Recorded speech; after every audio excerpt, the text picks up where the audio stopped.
Seconds AVR അല്ലെങ്കിൽ പുതിയ AVR ഏതൊക്കെ വാങ്ങുകയാണെങ്കിലും അതിൻ്റെ കൂടെ സ്പീക്കേഴ്സ് വാങ്ങുക എന്ന് പറയുന്നത് ഭയങ്കര ഒരു എക്സ്പെൻസീവായ കാര്യമാണ്, ഭയങ്കര ചിലവുള്ള കാര്യമാണ്. അതിൻ്റെ കറക്റ്റായിട്ടുള്ള ഓംസും അതിൻ്റെ കറക്റ്റായിട്ടുള്ള വാട്ട്സും കിട്ടുന്ന രൂപത്തിലുള്ള സ്പീക്കേഴ്സ് ഉണ്ടാക്കാൻ ചിലപ്പോൾ AVRൻ്റെ ഡബിൾ പൈസ വരും. അപ്പോൾ അങ്ങനെ വരുമ്പോൾ കുറേ ആളുകൾക്ക് ഈ AVR ഉപയോഗിക്കാൻ പറ്റാതെ, അതായത് ഇത്രയും വലിയൊരു എമൗണ്ട് ചിലവാക്കാനുള്ള ആ ഒരു പ്രയാസം കൊണ്ട് ഈ AVR ഉപയോഗിക്കാൻ പറ്റാത്ത അവസ്ഥ വരും. അപ്പോൾ അങ്ങനെ ബുദ്ധിമുട്ടുള്ളവർക്ക് കുറഞ്ഞ ബഡ്ജറ്റിൽ വില കുറവിൽ മീൻസ് ക്വാളിറ്റി കുറയാനും പാടില്ല, അത്യാവശ്യം കാര്യങ്ങളൊക്കെ നടക്കണം, ആ AVRൻ്റെ ഒരു പെർഫോമൻസ് നമുക്ക് കിട്ടണം. പക്ഷേ ഓവർ വില നമുക്ക് കൊടുക്കാനില്ലെങ്കിൽ നമുക്ക് ഇപ്പോൾ ഈ കാണിക്കുന്ന പോലെ സ്വന്തമായിട്ട് സ്പീക്കേഴ്സ് ഉണ്ടാക്കിയെടുക്കാം. കംപ്ലീറ്റ് നാടൻ ഒരു നാട്ടിൽ കിട്ടുന്ന സ്പീക്കേഴ്സ് വെച്ചിട്ട് ഉണ്ടാക്കാം. അപ്പോൾ അതിന് വേണ്ട സ്പീക്കേഴ്സ് ഇതിന് മുമ്പ് നമ്മൾ ഇതേപോലത്തെ ഒരു ബ്രൗൺ ഔട്ട്ലുക്കുള്ള ഒരു തരം സ്പീക്കേഴ്സ് പണ്ട് റിവ്യൂ ചെയ്തിരുന്നു. അതായത് 6 ഇഞ്ച് വിത്ത് ട്വിറ്റർ 2-way ആയിട്ടുള്ള സൈഡ് ചാനൽസും ഫ്രണ്ട് ചാനൽസും സെൻട്രൽ സ്പീക്കേഴ്സ് സിപ്പിൻ്റെ ആണ് ഫുൾ ഉപയോഗിച്ചുള്ളത്. സെൻട്രൽ സ്പീക്കേഴ്സും എല്ലാം സിപ്പിൻ്റെ ആണ് ഉപയോഗിച്ചുള്ളത്, ട്വിറ്ററും അത് തന്നെ. പക്ഷേ ഈ മോഡലിൽ കുറച്ചുകൂടെ ഒന്ന് ബഡ്ജറ്റ് ഫ്രണ്ട്ലി ആകാൻ വേണ്ടിയിട്ട് നമ്മളതിനകത്തേക്ക് ഈ സെൻട്രൽ സ്പീക്കറിന് ആയിവയുടെ സ്പീക്കേഴ്സാണ് ഉപയോഗിച്ചത്. ആയിവയുടെ 5.5 ഇഞ്ച് സ്പീക്കേഴ്സാണിത്. അപ്പോൾ ഇത് ഉപയോഗിച്ചാണ് ഈ ഒരു AVRന് AVR ഏതാണെന്നുള്ളത് ഒരു പ്രസക്തിയില്ല. ഏതാണ് AVR, ആ AVRൻ്റെ ഔട്ട്പുട്ട് ഏതാണ്, അതിൻ്റെ വാട്ട്സ് എത്രയാണ്, അതിൻ്റെ ഓംസ് എത്രയാണെന്ന് നോക്കിയിട്ടാണ് നമ്മൾ സ്പീക്കേഴ്സ് സെലക്ട് ചെയ്യുക. ഞാനിപ്പോൾ ഒരു ഡനാൻ്റെ AVR കാണിച്ചു വെച്ചിട്ട് മറ്റൊരു ബ്രാൻഡിൻ്റെ AVR എടുക്കുമ്പോൾ അതേ സാധനം എടുക്കാൻ പറ്റില്ല, അത് അതിൻ്റെ സ്പെസിഫിക്കേഷൻ നോക്കിയിട്ട് വേണം എടുക്കാൻ. ഇപ്പോൾ ഇതിലേക്ക് ഞാനിപ്പോൾ 100 വാട്ട്സ് കിട്ടുന്ന ടൈപ്പ് ഒരു സ്പീക്കേഴ്സാണ് ഇപ്പോൾ ഫ്രണ്ട് ചാനലിനും ലെഫ്റ്റ് ആൻഡ് റൈറ്റ് ഫ്രണ്ട് ചാനലിനും സറൗണ്ട് സൈഡ് ചാനലിനും എടുത്തുള്ളത്. 80 വാട്ട്സ് കിട്ടുന്ന രൂപത്തിലുള്ള സെൻട്രൽ സ്പീക്കേഴ്സിന് 2 ആയിവയുടെ സ്പീക്കേഴ്സും ട്വിറ്ററും സെലക്ട് ചെയ്ത് അതിനെ സെറ്റാക്കിയിട്ടുണ്ട്. ഇതിലേക്കുള്ള സബ് ഓഫർ എന്ന് പറയുന്നത് നമ്മൾ ഇതിന് സബ് ഓഫർ പവർ എക്സ്ട്രാ ചെയ്തിട്ടുണ്ട്. അതായത് AVRൻ്റെ ഔട്ട് പവറിലേക്ക് കൊടുത്തിട്ട് ആ പവറിൻ്റെ ഔട്ട് സബ് ഓഫറിലേക്ക് കൊടുത്താൽ മതി. അപ്പോൾ അതിന് വേണ്ടിയിട്ട് 12 ഇഞ്ച് ഇൻഫിനിറ്റിയാണ് ഇതിന് സബ്ബായിട്ട് ചെയ്തിട്ടുള്ളത്. അപ്പോൾ ഈ ടൈപ്പ് ബോക്സ് ഇതെല്ലാം കൂടെ കൂട്ടുമ്പോൾ ശരിക്കും പറഞ്ഞാൽ സെക്കൻഡ്സ് യൂസ്ഡ് AVRൻ്റെ സെയിം റേറ്റ് വരും. പക്ഷേ അതിൻ്റെ 3-4 ഇരട്ടി കൊടുത്താലും ചിലപ്പോൾ ഒറിജിനൽ ബ്രാൻഡ് സ്പീക്കേഴ്സ് കിട്ടില്ല. അപ്പോൾ അവിടെ ഏറ്റവും കൂടുതൽ ആളുകളുടെ പ്രശ്നം ഇതിൻ്റെ ഓംസും വാട്ട്സും എന്ന് പറഞ്ഞല്ലോ. അപ്പോൾ അതിനകത്ത് വാട്ട്സ് ഇപ്പോൾ 100 ആണെങ്കിൽ 100ന് വാട്ട്സ് പിടിക്കാം, അതേപോലെ 160 ആണെങ്കിൽ 160ക്ക് വാട്ട്സ് പിടിക്കാം. അതിൽ കൂടുതലോ അതിൽ കുറവോ ഏതായാലും വാട്ട്സ് നമുക്ക് സെലക്ട് ചെയ്തെടുക്കാം. പക്ഷേ ഓംസ് 6 ഓംസ് ആണെങ്കിൽ എന്ത് ചെയ്യും, അവിടെയാണ് കുറേ പേര് കൊടുക്കുന്നത്. പിന്നെ മറ്റൊരു കാര്യം, ഈ ലൈക്ക് ചെയ്യാത്തവർ തീർച്ചയായിട്ടും ഇപ്പോൾ തന്നെ ലൈക്ക് ചെയ്യുക. അല്ലെങ്കിൽ തന്നെ മൊത്തത്തിൽ വീഡിയോസ് കുറച്ച് കുറഞ്ഞിട്ടുണ്ട്. അപ്പോൾ അതുകൊണ്ട് എന്തായാലും നിങ്ങളെല്ലാവരും ലൈക്ക് ചെയ്തില്ല കുറച്ച് മുന്നോട്ട് പോകാൻ പ്രയാസമായിരിക്കും. എന്തായാലും തീർച്ചയായിട്ടും ഇപ്പോൾ തന്നെ ലൈക്ക് ചെയ്തേക്കാൻ മറന്നു പോകരുത്. പിന്നെ എന്ന് പറഞ്ഞാൽ നമ്മളൊരു ക്യാമറ വാങ്ങുന്നതിൻ്റെ ഒരു വീഡിയോ ഇട്ടായിരുന്നു, അത് കാണാത്തവരുണ്ടെങ്കിൽ കണ്ടു നോക്കുക, നിങ്ങളാൽ കഴിയുന്ന കോൺട്രിബ്യൂഷൻ ചെയ്യുക. അപ്പോൾ നമുക്ക് ഈ വരുന്ന ആഴ്ചത്തേക്കാണ് സാധനം എടുക്കാനുള്ള ചാൻസ് ഉള്ളത്. അപ്പോൾ ഒരുവിധ പരമാവധി പേർ സഹായിച്ചിട്ടുണ്ട്. അപ്പോൾ അതിൻ്റെ കൂടെ കുറച്ചും കൂടെ ഒന്ന് ഹെൽപ്പാവും എന്നുള്ള പ്രതീക്ഷയിലാണ് ഈ ഒരു ഇൻഫർമേഷൻ ഇതിൻ്റെ ഇടയിൽ കൂടെ പറയുന്നത്. അപ്പോൾ ചിലർ എന്നോട് ചോദിക്കുന്നുണ്ട്, ഇപ്പോൾ 6 ഓംസ് ഉള്ളതിന് 6 ഓംസ് കിട്ടാനില്ല. 6 ഓംസ് കിട്ടാനുള്ളതാണെങ്കിൽ ഒടുക്കത്തെ വിലയാണ്, അതായത് വാങ്ങാൻ ചിന്തിക്കാൻ പോലും കഴിയുന്നില്ല, അത്രയ്ക്ക് വിലക്കാണ് ഈ സാധനം 6 ഓംസ് വെക്കുന്നത്. അത് യൂസ്ഡിന് ഇത്രയും വിലക്കാണ് വെക്കുന്നത്.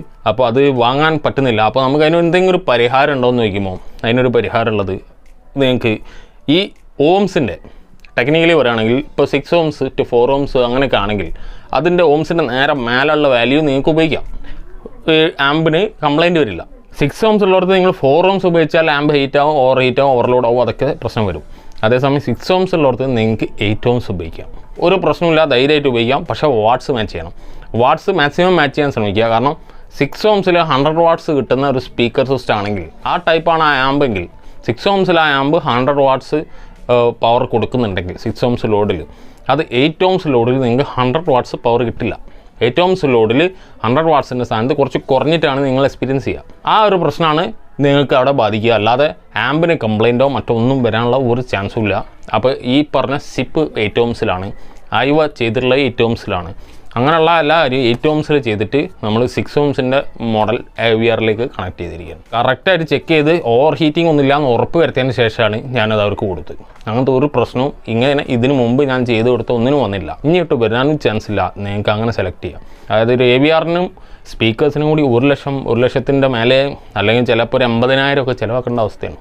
അപ്പോൾ ആ ഒരു അവസ്ഥ എന്തായാലും നിങ്ങൾക്കിപ്പോൾ ഒരു 20+ ഒരു AVR കിട്ടിയെന്ന് വരിക, നിങ്ങൾക്കൊരു ഇപ്പോൾ ഈ കാണിച്ച സിസ്റ്റം എല്ലാം കൂടി നിങ്ങൾക്കിപ്പോൾ ഒരു 20,000 താഴെ ഉണ്ടാക്കിയെടുക്കാം. സബ് ഓഫറും ഈ 6 സ്പീക്കേഴ്സും 20,000 താഴെ നിങ്ങൾക്ക് ഉണ്ടാക്കിയെടുക്കാം. ഫ്രഷ് ആയിട്ട് ഉണ്ടാക്കിയെടുക്കാം. ബോക്സും സ്പീക്കേഴ്സും സബ് ഓഫർ എല്ലാം പുതിയത്. ഇപ്പോൾ ഈ സൈഡിൽ നിങ്ങൾ 2 സ്പീക്കേഴ്സ് കാണുന്നുണ്ട്. ഇത് JVC മോഡലിലെ സ്പീക്കറാണ്. അപ്പോൾ ഈ ടൈപ്പ് വരുന്നത് ഇത് 8 ohms ആണ്. 8 ohms 60 watts ആണ് ഈ JVC സ്പീക്കർ എന്ന് വിചാരിക്കുക. അപ്പോൾ ഇത് നിങ്ങൾക്ക് AVR ടൈപ്പുകളിലേക്ക് ഇങ്ങനെയുള്ള ഹൈ ക്വാളിറ്റി സ്പീക്കേഴ്സ് കണ്ടെത്തിയിട്ട് കൊടുക്കാം. മറ്റേ നാട്ടിൽ വാങ്ങുന്ന സിപ്പോ മറ്റോ എന്തെന്നെ ആയാലും ശരി, ഈ ഒരു ടൈപ്പ് ബ്രാൻഡിൽ വരുന്നതിൻ്റെ ഒരു ക്വാളിറ്റി ഉണ്ടാവില്ല. സെൻസിറ്റിവിറ്റിയും പെർഫോമൻസും ഒക്കെ വ്യത്യാസം ഉണ്ടാവും. അപ്പോൾ എന്തായാലും ഈ ഒരു ക്ലാരിറ്റി, ഈ ഒരു സ്പീക്കേഴ്സ് എന്ന് വരുന്ന ക്ലാരിറ്റി കിട്ടണമെങ്കിൽ ഇങ്ങനെയുള്ള സ്പീക്കേഴ്സ് തന്നെ ചാനൽസിന് സെലക്ട് ചെയ്യുക. ലെഫ്റ്റ് റൈറ്റ് സൈഡ് എല്ലാം സെൻറ്ററിനും വേണമെങ്കിൽ സെലക്ട് ചെയ്യാം. ഇങ്ങനത്തെ ഒന്ന് സെൻറ്ററിന് നിങ്ങൾക്ക് ചെയ്യാം. അപ്പോൾ ആ ചാനൽ സ്പീക്കേഴ്സൊക്കെ 8 ohms നിങ്ങൾ എടുത്താൽ 6 ohms സ്ഥാനത്ത് നല്ല ഹൈ ക്വാളിറ്റി സ്പീക്കേഴ്സായി ഒരു ബ്രാൻഡും തന്നെയായി ലുക്ക് പോയി. അപ്പോൾ ഈ ടൈപ്പ് ചെയ്യുമ്പോൾ നമ്മളിപ്പോൾ ഉണ്ടാക്കുന്നതിന് 20 ഉറുപ്പ്യ പറഞ്ഞില്ലേ, അപ്പോൾ അതിന് ഒരു റേഞ്ചിൽ തന്നെ വരും, കുറച്ച് അധികം വരാം. കാരണം ഈ സാധനം ഓരോ ടീം ഓരോ സെല്ലർമാർ വിൽക്കുന്നത് അവർക്ക് ലാഭം കിട്ടുന്ന രൂപത്തിലുള്ള വിലക്കാണ്. അപ്പോൾ ആ രീതിയിലുള്ള വില കൊടുക്കേണ്ടി വരും. മറ്റേതാകുമ്പോൾ മാർക്കറ്റിൽ കൃത്യമായ വില തന്നെ കൊടുക്കാം. സിപ്പിന് കേരളത്തിൽ എത്രയാണോ വില ആ വില കൊടുത്താൽ മതി. അതേസമയം ഇതിനിപ്പോൾ കോഴിക്കോട് ഒരു വില, തൃശ്ശൂർ ഒരു വില, എറണാകുളത്തൊരു വിലയായിരിക്കും, വ്യത്യസ്ത വിലകളായിരിക്കും. ഞാൻ അതല്ല ആരെയും വിറ്റൊഴിവാക്കുന്നുണ്ടെങ്കിൽ കിട്ടിയ ഭാഗ്യം, ലക്ക് അങ്ങനെ പറയാം. അപ്പോൾ ആ രീതിയിൽ കിട്ടിയാലും ഉപയോഗിക്കാം. അപ്പോൾ ഈ രീതിയിൽ AVRൻ്റെ സ്പീക്കേഴ്സ് നിങ്ങൾക്ക് സെലക്ട് ചെയ്തെടുക്കാം. നിങ്ങൾക്ക് കുറഞ്ഞ ബഡ്ജറ്റിൽ ഈ സാധനം ഉപയോഗിക്കാനുള്ള രൂപത്തിൽ അതായത് അതിനുള്ളൊരു വഴി കണ്ടെത്താം. അപ്പോൾ എല്ലാവരും വില ചോദിക്കുന്നതുകൊണ്ടാണ്, എപ്പോഴും വില ചോദിക്കുന്നു, വില പറയുന്നില്ല എന്നുള്ള പരാതി കൊണ്ടാണ് ഞാനിപ്പോൾ ഏകദേശം വില പറഞ്ഞ് ഏകദേശം ഒരു 20,000 താഴെ നിങ്ങൾക്ക് ഈ ടൈപ്പ് സ്പീക്കേഴ്സ് ചെയ്തെടുക്കാം. അപ്പോൾ ഈ ടൈപ്പ് സ്പീക്കേഴ്സ് ഇപ്പോൾ ഇവിടെ ചെയ്തുള്ളത് നമ്മളെ കോഴിക്കോട് നിന്നാണ്. ഇനി ബ്രൗൺ ഔട്ട്ലുകളുള്ള സ്പീക്കേഴ്സ് ചെയ്ത് അവിടെ നിന്ന് തന്നെയാണ് ഈ ബ്ലാക്കും ചെയ്തിട്ടുള്ളത്. ഇനിയിപ്പോൾ ഈ പറഞ്ഞത് ഒരു ഡിഫോൾട്ട് ലുക്കാണ്. നിങ്ങൾക്ക് വേറെയും എന്താ പറയുക, ഇപ്പോൾ ഒരു ടവർ ടൈപ്പ് ആണെങ്കിൽ അത് ചെയ്യാം. നിങ്ങൾക്കിപ്പോൾ ആ ഗ്രില്ല് മോഡലിൽ ഇപ്പോൾ ആ ക്ലോത്തിന് പകരം മറ്റെന്തെങ്കിലും ഒരു ഓപ്ഷൻ ഉണ്ടെങ്കിൽ അതും പറയാം. അങ്ങനെയുള്ള ഓപ്ഷൻസ് നിങ്ങൾക്ക് പറയാം. ഇവിടെ എന്തൊക്കെ സാധിക്കും എന്നുള്ളത് നമ്മൾ നോക്കിയിട്ട് അതിനനുസരിച്ചിട്ടുള്ളൊരു അഭിപ്രായം പറയും. അത് നിങ്ങൾക്ക് ഓക്കെ ആണെങ്കിൽ അതിൽ ചെയ്യാം. അപ്പോൾ ആ രീതിയിൽ ചെയ്യാൻ താല്പര്യമുള്ളവർക്ക് കോൺടാക്ട് ചെയ്യാം. അതിനുള്ള വാട്സപ്പ് കാര്യങ്ങളൊക്കെ ഞാൻ കൊടുത്തിട്ടുണ്ട്. അപ്പോൾ വീഡിയോ യൂസ്ഫുൾ ആണെങ്കിൽ ലൈക്ക് ചെയ്യുക, ഷെയർ ചെയ്യുക, സബ്സ്ക്രൈബ് ചെയ്യാത്തവർ സബ്സ്ക്രൈബ് ചെയ്യുക. അടുത്ത വീഡിയോയിലാണ്.